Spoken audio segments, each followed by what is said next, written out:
नागपुर के बजाज नगर थाना क्षेत्र में इलेक्ट्रिक स्कूटर के नाम पर बड़ी ठगी का मामला सामने आया है।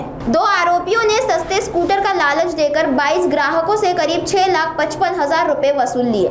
आरोप है कि स्टूडेंट ऑफर के नाम पर पैसे लेकर आरोपियों ने कोई भी स्कूटर नहीं दिया और फरार हो गए। फरियादी की शिकायत पर पुलिस ने मामला दर्ज कर लिया है। फिलहाल पुलिस आरोपियों की तलाश में जुटी हुई है और जांच जारी है। बजाजनगर पोलीस स्टेशनमध्ये एक गुन्हा दाखल झालेला ई बाईक संबंधाने।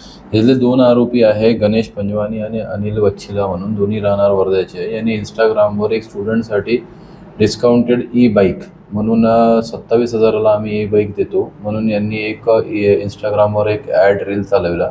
त्यांचं ऑफिस रामदास पेठला आहे असं म्हणून सांगितलं। ते त्या ठिकाणी ऑफिस पण होतं आणि बऱ्याच लोकांनी त्याच्यात पैसे पण भरले। त्याच्यात लोकांनी 20,000 रुपये त्यांना ॲडव्हान्स म्हणून पे केला आणि बाकीचे 7,000 रुपये गाडी भेटल्यानंतर त्यांना मिळतील असे त्यांनी सांगितले। तर त्या संदर्भात त्यांना 20,000 रुपये घेऊन सुद्धा त्यांनी बाईक वगैरे दिली नाही। तर मागच्या 1 महिन्यापासून आम्हाला अशा तक्रारी प्राप्त होत होत्या।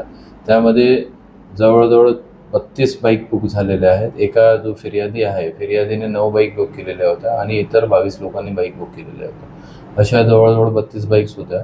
तर त्या आरोपींनी खोटं फॉल्स कमिटमेंट करून लोकांकडून पैसे घेतले आणि बाईक्स दिल्या नाही म्हणून या दोन्ही आरोपीविरुद्ध गुन्हा दाखल करण्यात आलेला आहे। PSI भावने हे तपास करीत आहे। लोकांना आमचं हेच आव्हान आहे की इंस्टाग्रामच्या रील्स किंवा ऑथेंटिक बाईक कंपनी यांच्या वेबसाईट, ओरिजिनल वेबसाईट पेजवर जावे आणि तिथून जाऊन ते खात्री करावे की त्यांनी खरंच यांना एजन्सी वगैरे दिली आहे का, किंवा या संदर्भात त्यांचा कायदेशीर अधिकार आहेत का, किंवा त्यांना ते बाईक पाहिल्या आहेत का।